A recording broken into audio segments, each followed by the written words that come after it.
Welcome to the class students. I am Sangeeta from Takshila Model School, and today in this video we are continuing our chapter number 5, that is our food and its digestion. And the topic that we are going to cover today is food preservation. So please open page number 54 for the reference. Okay. So in last lecture we covered the topic digestion of food, and we also understood the working of our digestive system. So I hope that now you are thorough with the working and the parts of our digestive system. So let's move on to our next topic. अब food preservation करने से पहले हम अपना एक और topic जो है वो डिस्कस कर लेते हैं, जो है हेल्दी ईटिंग हैबिट्स का।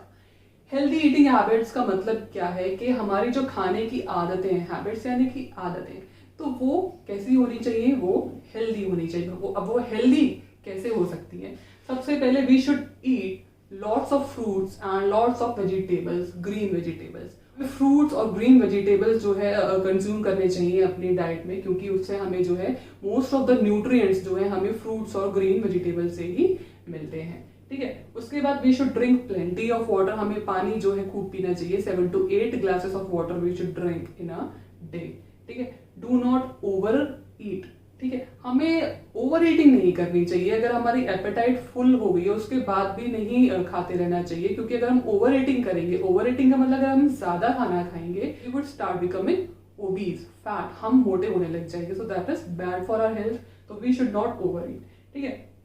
And do not eat junk food जैसे कि जो पिज्जा बर्गर ये सब है वो ज्यादा नहीं खाना चाहिए। ठीक है। And rinse the mouth thoroughly after eating. खाने के बाद जो है हमेशा माउथ को रिंस करना चाहिए, क्योंकि हमारे मुंह में, हमारे माउथ में जो भी टीथ में जो भी फूड के पार्टिकल जो है स्टक हो जाते हैं, रिंसिंग से वो जो है बाहर आ जाते हैं, और उससे जो है बैक्टीरिया हमारे माउथ में डेवलप नहीं होता। जो माउथ है वो हेल्दी रहेगा अगर हम thoroughly आफ्टर ईटिंग, जब भी हम खाना खाते हैं उसके बाद अगर हम रिंसिंग करेंगे तो हमारा माउथ जो है वो हेल्दी रहेगा। तो अगर हम ये सारी हैबिट्स अपनाते हैं तो उससे जो है हमारे खाने की जो हैबिट्स है वो हेल्दी हो जाएंगी और हम भी जो है हेल्दी रहेंगे।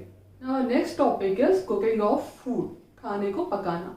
अब बच्चों, जब भी हम खाना खाते हैं, most of the food items को हम कुक करके ही खाते हैं। ठीक है। जो रॉ नहीं खाए जा सकते, लेकिन कुछ आइटम्स हम रॉ भी कंज्यूम करते हैं। जैसे फ्रूट्स हो गए, फ्रूट्स को हम रॉ खाते हैं। नट्स वगैरह हो गए, जैसे आलमंड, कैश्यूज वगैरह हैं, उनको हम क्या है रॉ खाते हैं। और कुछ वेजिटेबल्स भी जो है हम रॉ यानी कि कच्चे जो है उनको कंज्यूम करते हैं। जैसे सैलड होती है, सैलड क्या है, रॉ वेजिटेबल्स ही होते हैं। ओके।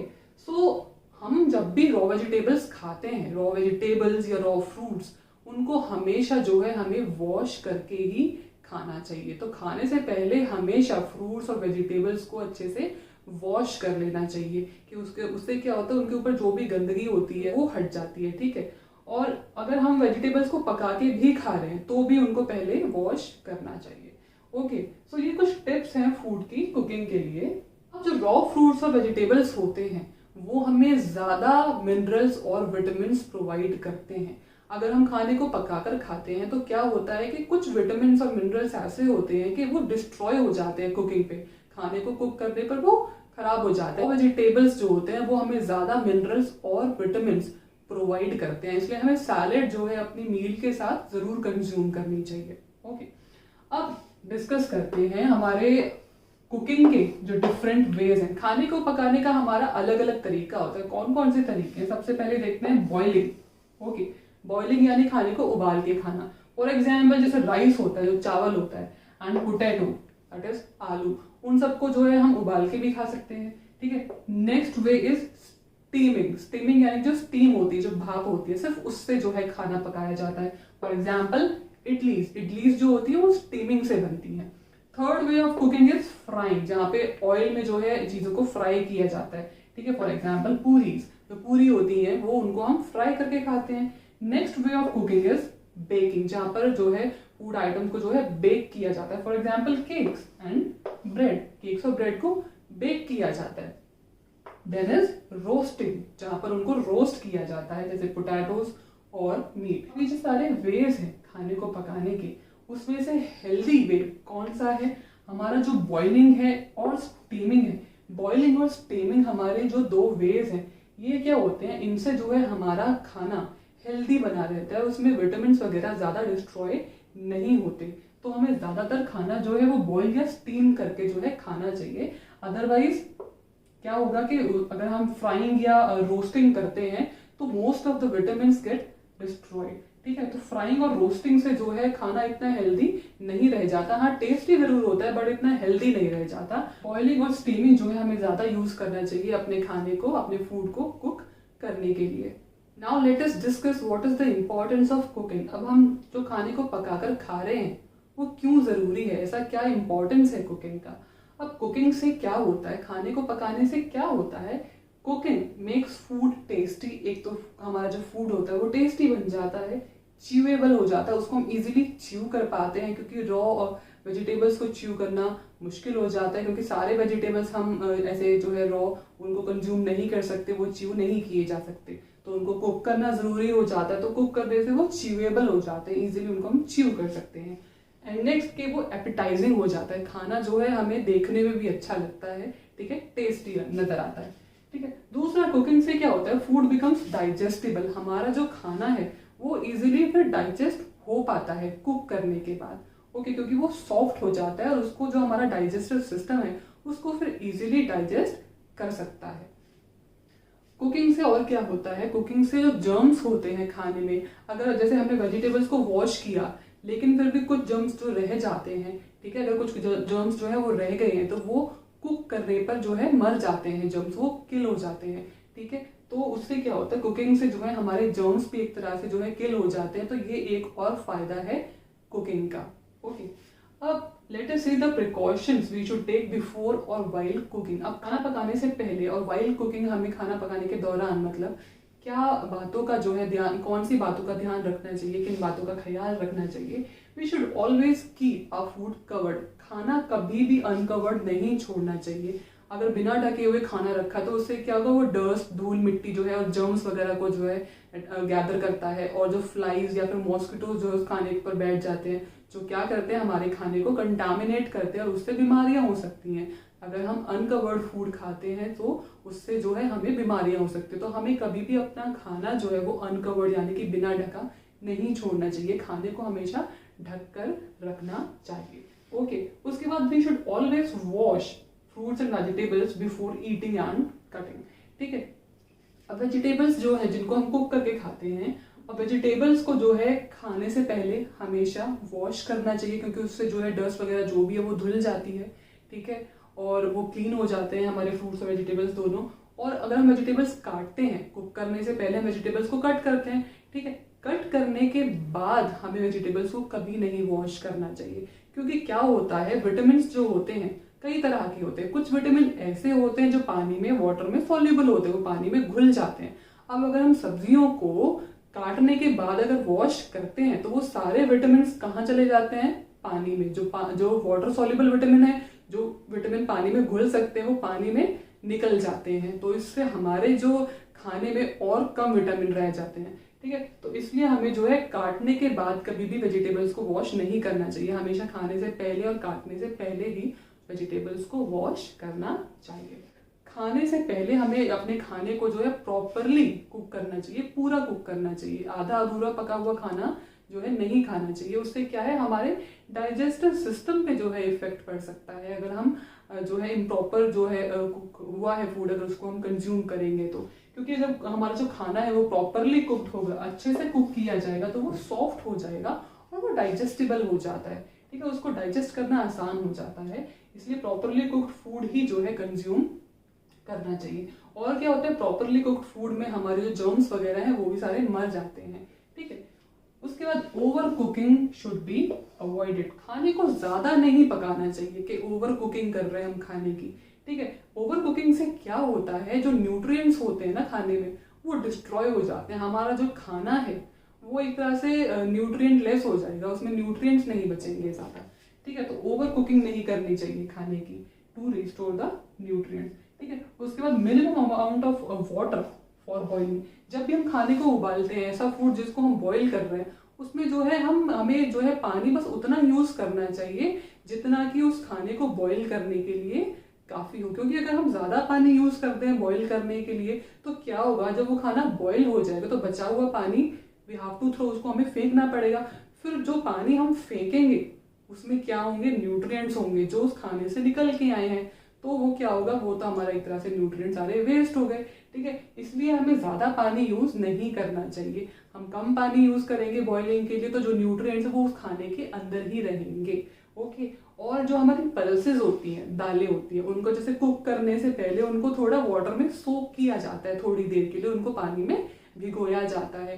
तो जब हम उन पल्सेस को पानी में अगर भिगोते हैं तो वो पानी भी जो है उसको हम यूज कर सकते हैं। वो पानी को हमें फेंकना नहीं चाहिए, क्योंकि उस पानी में क्या है, न्यूट्रिएंट्स है जो उस पल्सेस से निकल कर आ गए हैं, जिस पानी में हमने अपने पल्सेस को भिगोया था, सोक किया था।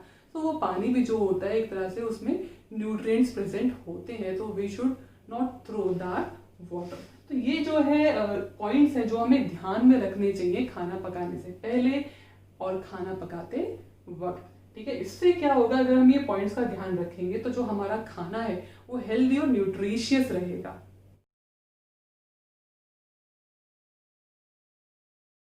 So our next topic is food preservation. Now what is food preservation? Food preservation is the method used to preserve food. खाने को प्रिजर्व करने के लिए जो मेथड यूज किया जाता है वो है फूड प्रिजर्वेशन। अब खाने को प्रिजर्व करने का मतलब क्या है, खाने को प्रिजर्व क्यों किया जाता है? क्या होता है कि अगर हम अपने खाने को लॉन्ग टाइम के लिए अगर ऐसे ही छोड़ देते हैं तो हमारा खाना जो है वो स्पॉइल हो जाता है, खराब हो जाता है। ठीक है, क्यों खराब हो जाता है? क्योंकि थोड़ी देर बाद अगर ऐसे ही खाने को छोड़ा हुआ है तो उसमें जो है माइक्रो ऑर्गेनिजम्स डेवलप होना शुरू हो जाते हैं, और वो माइक्रो ऑर्गेनिज्म उस खाने को जो है अनफिट बना देते हैं। फिर वो जो है कंज्यूम करने लायक या खाने लायक नहीं रह जाता, क्योंकि उससे फिर डिजीजेस हो सकती हैं, उससे फूड पॉइजनिंग तक हो सकती है। तो इस तरह से खाना जो है हम नहीं खा सकते हैं। तो फूड हमारा जो है जल्दी ही खराब ना हो, उसके लिए ये मेथड होता है फूड प्रिजर्वेशन, ताकि हम अपने खाने को लंबे टाइम तक चला सकें बिना उसके खराब हुए। उसको जो है काफी टाइम तक अगर वो चलेगा तो उसको हम जो है काफी टाइम तक जो है कंज्यूम कर सकते हैं। तो अगर ऐसा करना है कि हमारा खाना जो है काफी टाइम तक चलता रहे, उसके लिए हमें खाने को प्रिजर्व करना होगा। ठीक है, तो फूड प्रिजर्वेशन क्या है, खाने को प्रिजर्व करने का मेथड है। ठीक है, अब फूड प्रिजर्वेशन से होता क्या है, जो खाने की न्यूट्रिशनल वैल्यू होती है। न्यूट्रिशनल वैल्यू क्या है, जो खाने के अंदर न्यूट्रिएंट्स प्रेजेंट है। ठीक है, तो फूड प्रिजर्वेशन से हमारे खाने की न्यूट्रिशनल वैल्यू बनी रहती है, यानी कि जो न्यूट्रिएंट्स है वो भी खराब नहीं होते, हमारे खाने में वो बने रहते हैं, प्रेजेंट रहते हैं, अगर हम खाने को प्रिजर्व करेंगे तो ही। ठीक है, दूसरा, फूड प्रिजर्वेशन प्रिवेंट्स स्पॉइलेज। अगर हम खाने को प्रिजर्व करेंगे तो वो स्पॉइल नहीं होगा। स्पॉइलेज का मतलब है खराब हो जाना। अगर हम फूड को प्रिजर्व कर रहे हैं तो हमारा फूड स्पॉइल नहीं होगा, खराब नहीं होगा। फूड को प्रिजर्व करने के जो है काफी मेथड होते हैं, काफी तरीके होते हैं जो हम डिस्कस करेंगे अभी। उससे पहले हम जो है फूड प्रिजर्वेशन के एडवांटेजेस देख लेते हैं कि फायदा क्या है हमारा। एक तो ये है कि हाँ, न्यूट्रिशनल वैल्यू बनी रहती है, न्यूट्रिएंट्स बने रहते हैं खाने में। उसको, उस खाने को, प्रिजर्व फूड को अगर हम कभी भी कंज्यूम करेंगे तो हमें न्यूट्रिएंट्स मिलेंगे। दूसरा, हमारा खाना खराब नहीं होता। ये भी एडवांटेजेस हैं। और क्या एडवांटेजेस हैं हमारे फूड प्रिजर्वेशन के? हमारे जो फूड वेस्टेज है वो कम हो जाती है, डिक्रीज हो जाती है, क्योंकि फूड प्रिजर्वेशन से हमारा खाना खराब नहीं होता, तो उससे क्या है, फूड हमारा वेस्ट होने से बच जाता है। अगर हम फूड को प्रिजर्व नहीं करते हैं तो वो खराब हो जाता है, वो हमें फेंकना पड़ता है, जिससे हमारा फूड वेस्ट होता है। तो फूड को प्रिजर्व करेंगे अगर हम तो वो खराब नहीं होगा और हमें जो है हमारा फूड वेस्ट होने से बच जाएगा। और क्या एडवांटेज है और क्या फायदा है? जो शेल्फ लाइफ होती है हमारे फूड की, शेल्फ लाइफ वो बढ़ जाती है, इंक्रीज हो जाती है। शेल्फ लाइफ का मतलब क्या है?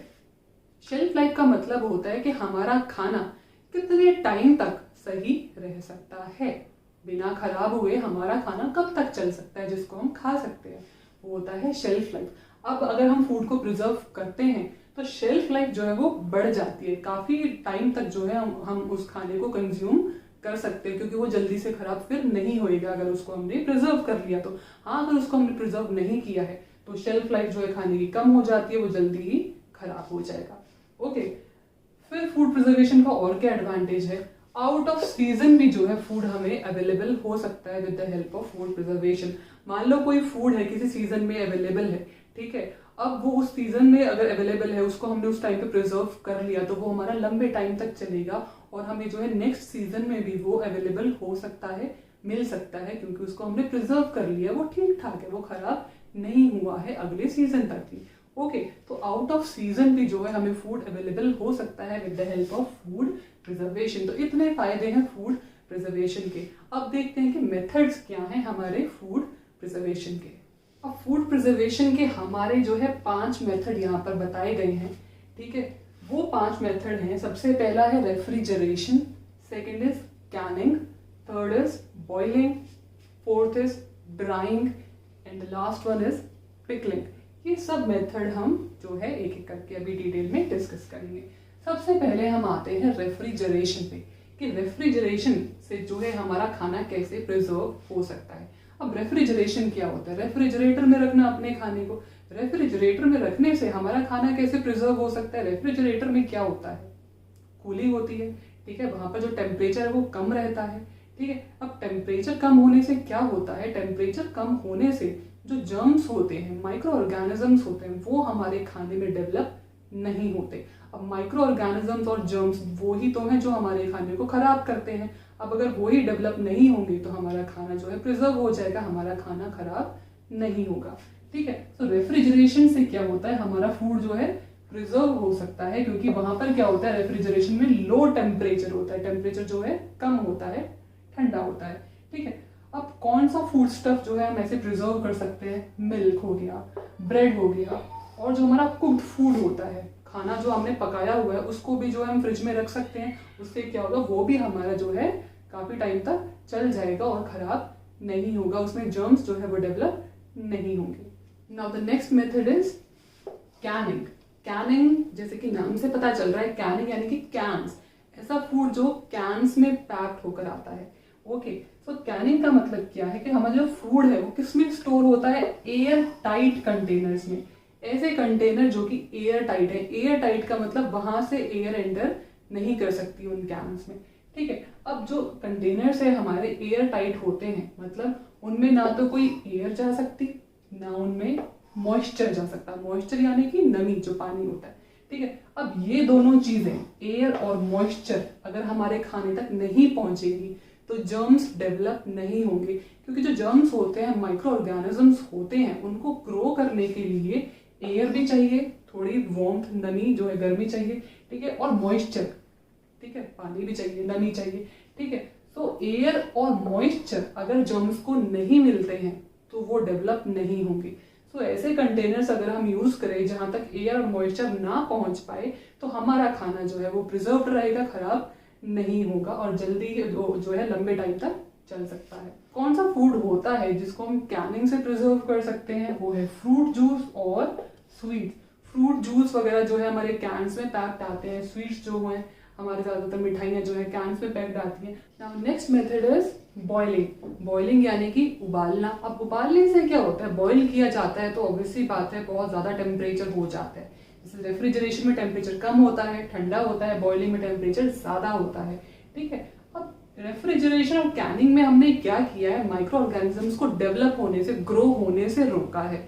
बॉइलिंग में क्या होगा? यहाँ पर अगर पहले से ही कोई जर्म्स वगैरह हैं तो बॉइलिंग से उनको किल किया जाएगा, ठीक है। अब बॉइलिंग में क्या होता है? टेम्परेचर जो है वो हाई होता है, ज्यादा होता है, गर्म हो जाती है चीज, ठीक है। तो वो हाई टेम्परेचर क्या करता है? जर्म्स को मार देता है, ठीक है। तो हमारा जो फूड है वो प्रिजर्व हो जाता है, ठीक है। वो जल्दी से खराब नहीं होता क्योंकि उसमें जो भी जर्म्स थे वो हमने हीट करके, बॉईल करके उनको किल कर दिया। अब कौन सा जो है फूड स्टफ हम बॉइलिंग से प्रिजर्व कर सकते हैं? वो है मिल्क। मिल्क जो है हम बॉईल करते हैं, ठीक है, पीने से पहले, ठीक है। सो मिल्क जब हम बॉईल करते हैं तो उसमें अगर कोई जर्म्स वगैरह प्रेजेंट हैं तो वो मर जाते हैं, किल हो जाते हैं बॉइलिंग से। और उसके बाद जो है हम दूध को जो है रेफ्रिजरेट कर सकते हैं। उससे क्या होगा? उसमें आगे भी जो है फर्दर कोई माइक्रो ऑर्गेनिजम्स या जर्म्स जो है ग्रो नहीं करेंगे, डेवलप नहीं होंगे और हमारा जो है मिल्क काफी लंबे टाइम तक चल सकता है। Now the fourth method of food preservation is drying. Drying का मतलब क्या है? ड्राई करना, सुखाना चीजों को। अब ड्राइंग से हमारा फूड कैसे प्रिजर्व होगा? अब ड्राई करने से क्या होता है बच्चे? जैसे हम सनलाइट में या फिर माइक्रोवेव करके भी अगर हम ड्राई करते हैं अपनी चीजों को, ड्राई करने का मतलब सुखाना। सुखाने का मतलब उसमें जो भी मॉइस्चर प्रेजेंट है, जो भी अमाउंट ऑफ वाटर हमारे फूड स्टफ में प्रेजेंट है, उसको खत्म कर देना। अब अगर हम सुखाते हैं, चीज़ों को ड्राई करते हैं, यानी कि जो मॉइस्चर था उसमें, जो भी पानी था वो हमने खत्म कर दिया, उसको सुखा दिया, उससे क्या फ़ायदा हमें पहुंचता है कि उसमें फिर जर्म्स डेवलप नहीं होते। हमारे ये सारे जो भी मेथड हम फूड को प्रिजर्व करने के लिए कर रहे हैं, वो हमें उसमें देखना क्या है कि हमारे जर्म्स डेवलप ना हो, क्योंकि जर्म्स ही हैं जो खाने को खराब करते हैं। ठीक है, तो ड्राइंग से क्या होगा, जर्म्स डेवलप नहीं होंगे, क्योंकि जर्म्स को डेवलप होने के लिए अगेन जैसे कि पहले बताया था, मॉइस्चर चाहिए। अब मॉइस्चर रहेगा ही नहीं, क्योंकि उसको हमने ड्राई कर दिया, सुखा दिया है पूरे तरीके से, तो जर्म्स कैसे डेवलप करेंगे? तो जर्म्स डेवलप नहीं करेंगे क्योंकि कोई मॉइस्चर नहीं है, क्योंकि ड्राई कर दिया है, तो हमारा खाना जो है स्पॉइल नहीं होगा, वो प्रिजर्व हो जाएगा। ठीक है, अब कौन सा फूड स्टफ है जिसको हम ड्राई करके प्रिजर्व कर सकते हैं? कैरेट जो होती है, ठीक है, पीस जो मटर होती है हमारी, कॉलीफ्लावर जो फूल गोभी होती है, और जो पोटैटो चिप्स होते हैं, या किसी भी तरह के चिप्स जो है हमेशा ड्राई किए जाते हैं सनलाइट में। ठीक है, क्यों ड्राई किए जाते हैं? क्योंकि उसको हम जो है लॉन्ग टाइम तक चला सकते हैं। और क्यों ड्राई किए जाते हैं? क्योंकि उनमें जो भी मॉइस्चर वगैरह है वो जो है हमारा खत्म हो जाता है ड्राई करने पे। Now another method of food preservation is pickling. Pickle का मतलब क्या होता है? अचार। ठीक है, अब पिकलिंग से हम कैसे अपने फूड को प्रिजर्व कर सकते हैं? अब बच्चों, जो अचार होता है हम सब जानते हैं बहुत लंबे टाइम तक चलता रहता है, जल्दी से खराब तो नहीं होता। तो ऐसा क्या होता है पिकल में जिससे पिकल हमारा जल्दी से खराब नहीं होता? पिकल में क्या होता है? प्रिजर्वेटिव्स यूज किए जाते हैं। तो now what are preservatives? Preservatives होते हैं कुछ केमिकल्स जो खाने को प्रिजर्व करने के काम आते हैं। ऐसे केमिकल्स जो खाने को प्रिजर्व करने के लिए यूज किए जाते हैं, उन केमिकल्स को हम प्रिजर्वेटिव्स कहते हैं। अब कौन से तरह के प्रिजर्वेटिव्स होते हैं जो पिकलिंग में यूज किए जाते हैं? फॉर एग्जांपल साल्ट, नमक, ऑयल और विनेगर। ठीक है, ऑयल, विनेगर और साल्ट, ये सब जो है हम पिकल में डालते हैं। तो इन सब चीज़ों को, ये जो प्रिजर्वेटिव्स हैं, हम क्यों डालते हैं पिकल में? क्योंकि उससे जो है हमारा पिकल एक तरह से खराब होने से बच जाता है, जर्म्स डेवलप नहीं हो पाते, और हमारा जो पिकल है वो प्रिजर्व हो जाता है। फॉर एग्जाम्पल जो रॉ मैंगो होता है, कच्चा आम जो होता है, लेमन, चिली, या जिस भी चीज़ का पिकल आप डाल रहे हैं, ठीक है, उसमें हम जो है ये प्रिजर्वेटिव्स यूज करते हैं। हमारा जो फूड स्टफ है, हमारा जो पिकल है, वो जो है प्रिजर्व हो जाता है। अब स्टूडेंट्स, एक और मेथड जो है फूड प्रिजर्वेशन का, वो है मेकिंग जैम्स। जैम्स बना के हम फूड को प्रिजर्व कर सकते हैं। जैसे फ्रूट्स का जो है जैम बनता है, ठीक है, तो जैम्स जो है वो भी हमारे काफी टाइम तक चलते हैं, खराब नहीं होते, क्योंकि जैम्स में क्या ऐड किया जाता है? शुगर ऐड किया जाता है। अब जैसे पिकलिंग में हम साल्ट वगैरह यूज करते हैं, तो साल्ट एक प्रिजर्वेटिव की तरह एक्ट करता है, खाने को खराब नहीं होने देता। ठीक है, इसी तरह से शुगर भी जो है वो प्रिजर्वेटिव की तरह ही एक्ट करता है, और ये शुगर हमारे जैम्स को खराब नहीं होने देता, क्योंकि जब ज्यादा शुगर होती है, ठीक है, हमारे जैम्स वगैरह में, वो ज्यादा शुगर, एक्सेस शुगर जो है जर्म्स को डेवलप नहीं होने देती, और इस तरह से जो है हमारे जर्म्स प्रिजर्व हो जाते हैं और खराब नहीं होते। So students, why do we preserve food? हम फूड प्रिजर्व क्यों करते हैं? ताकि वो ख़राब ना हो, to prevent it from getting spoiled. ठीक है, तो यहाँ पर हम एक एक्टिविटी के थ्रू ये शो करेंगे कि अगर कोई फूड स्टफ़ को हम बाहर ऐसे ही छोड़ देते हैं तो वो ख़राब हो जाता है, लेकिन अगर उसको हम रेफ्रिजरेट कर देंगे तो वो ख़राब नहीं होगा। अगर हम उसको बाहर ऐसे ही छोड़ रहे हैं, मतलब उस फूड स्टफ़ में जो है जर्म्स ग्रो कर जाएंगे, क्योंकि टेम्परेचर ज़्यादा होगा बाहर, ओके, और उसमें जो है वो मॉइस्चर जो है एयर से एब्जॉर्ब कर लेगा। तो अगर जर्म्स को जो है मॉइस्चर और वार्मथ, यानी कि थोड़ा टेम्परेचर जो है ज़्यादा मिल जाएगा, तो जर्म्स जो है वो इजीली ग्रो कर जाते हैं। लेकिन अगर रेफ्रिजरेट करते हैं हम फूड आइटम्स को, तो क्या होता है? टेम्परेचर कम होता है रेफ्रिजरेटर के अंदर, और वहाँ पर जर्म्स ग्रो नहीं कर पाते। सो यहाँ पर इस एक्टिविटी के लिए हमने यहाँ पर क्या लिया है? एक ब्रेड स्लाइस लिया है, और एक प्लास्टिक पाउच है, और वाटर है। अब हम क्या करेंगे? उस ब्रेड स्लाइस के ऊपर हम कुछ वाटर जो है वो स्प्रे कर देंगे। फिर उस ब्रेड स्लाइस को हम प्लास्टिक पाउच के अंदर बंद कर देंगे। फिर उसको हम ऐसे ही छोड़ देंगे कुछ दिनों के लिए। अब क्या होगा? उस प्लास्टिक पाउच के अंदर जो है टेम्परेचर ज़्यादा होता जाएगा, प्लस ब्रेड के अंदर जो है थोड़ा बहुत मॉइस्चर तो था ही। ठीक है, अब कुछ दिन बाद जब हम उस ब्रेड स्लाइस को देखेंगे तो वी विल ऑब्जर्व कि उस पर ग्रीन कलर का सब्सटेंस जो है वो ग्रो करके है। What is that green coloured substance? वो जो है वो फंगस होता है, एक तरह का माइक्रो ऑर्गेनिज्म है, जिसने हमारी ब्रेड को अब जो है स्पॉइल कर दिया है। बट अगर हमने उस ब्रेड पीस को जो है रेफ्रिजरेटर के अंदर रखा होता, तो वहाँ पर टेम्परेचर कम होता और हमारी ब्रेड जो है वो ख़राब नहीं होती। इस एक्टिविटी से हम ये शो कर सकते हैं कि अगर एयर और मॉइस्चर अवेलेबल हो तो जर्म्स जो है इजीली ग्रो कर जाते हैं हमारे फूड स्टफ़ पे और वो हमारे फूड स्टफ़ को जो है ख़राब कर देते हैं।